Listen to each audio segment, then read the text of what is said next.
Good morning, শুভ সকাল বন্ধুরা। লোপার ঘর কন্যায় তোমাদের সবাইকে স্বাগত। আর আরেকজনকে দেখলে কীরকম মায়ের পাশে সে সারা রাত ঘুমাচ্ছে। এখন বেশ অনেকটাই সকাল হয়েছে, 6:30 বেজে গেছে। আমি তখন উঠেছিলাম, একটু উঠে দেখলাম যে এরকম মায়ের পাশে সে ঘুমাচ্ছে, অমনি ছবিটা তুলে নিলাম। যাই হোক, সকাল সকাল এই বাড়ির সামনে ওই আম গাছটায় দেখেছো কত আম হয়েছে। আর আজকে হচ্ছে শনিবার। আমি একটু এই বাইরে এসে বসলাম, এখন বেশ অনেকটাই বেলা হয়েছে। বসে বসে চুল আঁচড়াচ্ছি আর ভাবছি যে কবে এই পাটা ঠিক হবে, কতদিন যে ঘর থেকে কবে যে বেরোতে পারবো। সিঁড়ি দিয়ে নামতে উঠতে তো পাচ্ছি না, প্লেন সমতলটা দিয়েই হাঁটাহাঁটি করছি, তাও অল্প অল্প, বেশিক্ষণ মানে একটু হাঁটাহাঁটি করলেই কিন্তু আবার পাটা ব্যথা করে উঠছে।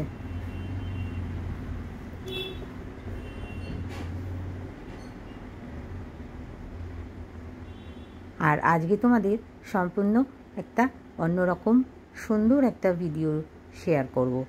আর এই দেখো, এখন এই যে সেই বন্দে ভারত থেকে যখন ফিরেছিলাম, তো তখন ফেরার দিনকে আর কিছু খাওয়া হয়নি। এগুলো সব বিকেলবেলা স্ন্যাক্সে দিয়েছিল। তা অনেক দিনই হলো, দেখলাম টেবিলের ওপর রয়েছে, আস্তে আস্তে তো নষ্টই হয়ে যাবে। তা আজকে এই এখন বসে বসে একটু টুকটাক কিছু খেতে ইচ্ছা করছিল, তাই ভাবলাম এই প্যাকেটটা কেটে খেয়েই নি। এই পপকর্ন, ক্যারামেল পপকর্ন দিয়েছিল ওরা বিকেলে স্ন্যাক্সে। আর গত কালকে ওই বোনরা পালন করলো ওর শ্বশুর শাশুড়ির 58তম, মানে 58 ইয়ার্স ম্যারেজ অ্যানিভার্সারি। সেটাই আজকে বোন পাঠিয়েছিল। বোনকে বলেছিলাম তোরা কীভাবে সেলিব্রেট করলি, আমার তো পায়ের এই অবস্থা, আমার তো আর যাওয়ার কোনো প্রশ্ন নেই। বললাম কীভাবে কী সেলিব্রেট করলো, বললো ঠিক আছে তোকে পাঠাবো, তুই তাহলে একটু পোস্ট করিস, তাহলে এটা আমাদের কাছে মেমোরি হিসাবে সারা জীবন থেকে যাবে। এই দেখো, বোনের শ্বশুরমশাই শাশুড়ি মা, ওনাদের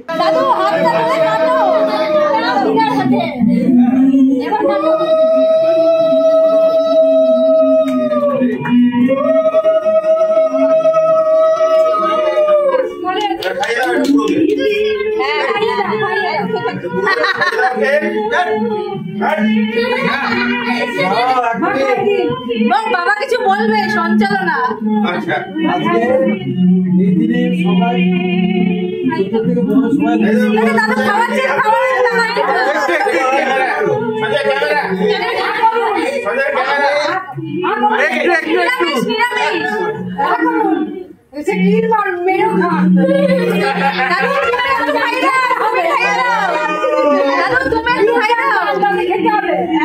আপনি হাতটা সরান।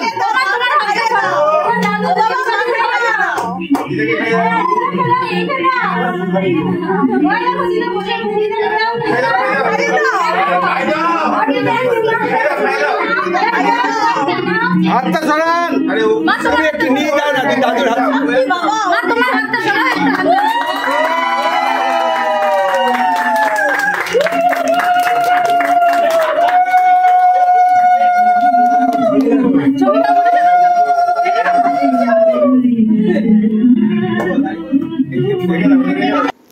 মেয়ে জামাই, ছেলে বৌমা, নাতি পুতি নিয়ে জমজমাট অ্যানিভার্সারি।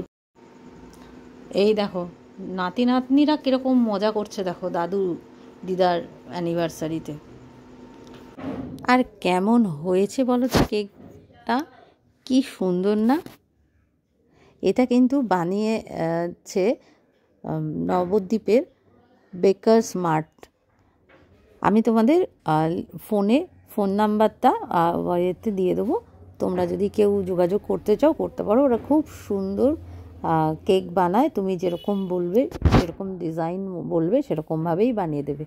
আর এই দেখো ওদের কি মেনু হয়েছিল, মাংস, ফিশ ব্যাটার ফ্রাই, আর হচ্ছে আইসক্রিম। আর বুঝতেই পারছো বোন ছবিগুলো পাঠিয়েছে, সেই জন্য সেইভাবে কিছু সুন্দরভাবে ও অতটা করে উঠতে পারেনি। আর এদিকে দেখেছো যে যতই হোক আগেকার দিনের বয়স্ক মানুষ তো, ওনারা কিন্তু এই সেলিব্রেশনটা কিন্তু খুব লজ্জা পাচ্ছিলেন। যাই হোক আমার তো বেশ ভালো লেগেছে ওদের এই অনুষ্ঠান। আর ওরা যে সবাই মিলে সপরিবারে এরকম একটা হইচই করে আনন্দ করে ওনাদের এই বয়সে এসে একটা সেলিব্রেট করেছে, এটাই সবথেকে বড়। মানে এখন এই বয়সে এসে কি ছেলে মেয়ে নাতিপুতি সবার কাছ থেকে এই ভালোবাসাটা, এই আনন্দটাই সবাই এক্সপেক্ট করে। যাই হোক ওদের ওদিকটা তো তোমাদের দেখিয়ে দিলাম। আর দেখো এখন আজকে ছেলে চলে এসছে কোর্ট থেকে, আর কি বেশ ও অনেকটাই রাত হয়ে গেছে, আর সারাদিনে বিশেষ কিছু শ্যুট করা হয়নি, বুঝেছো। আর এই এখন মানে আমার তো ডিনার করা হয়ে গেছে। আর ওই দেখো এখন কিন্তু তাড়াতাড়ি, মানে এখন 10টা বাজে, ও কিন্তু ডিনারে বসে গেছে। আর দেখেছো যতই বড় হোক বয়সটাই শুধু বাড়ে ছেলেপুলেদের।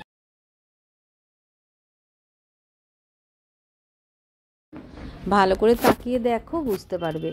এখন মোবাইলটাকে রেখে এই যে খাবারটা নিজে নিজে নিচ্ছে, আর মোবাইলটাকে রেখেছে।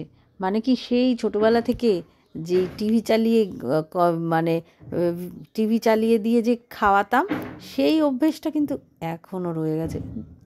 দেখেছো টিভি মানে মোবাইলটাকে চালিয়ে দিয়ে কিছু একটা হয়তো দেখছে আর খাচ্ছে। যাই হোক আজকের ব্লগটা তাহলে এইটুকুই।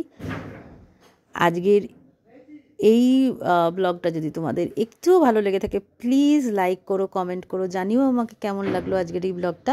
আর নতুন যারা বন্ধু আজকে আমার চ্যানেলটাকে দেখছো প্লিজ প্লিজ প্লিজ সাবস্ক্রাইব করে পাশে থেকো।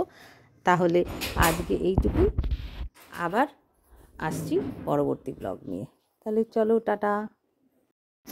ও তোমাদের বলতেই তো ভুলে গেছিলাম, কোর্ট থেকে আমাকে দেখতে এসেছিলো 2 দিদি, তাদের সাথে একটু ছবিও তুলে নিয়েছি, সেটাও শেয়ার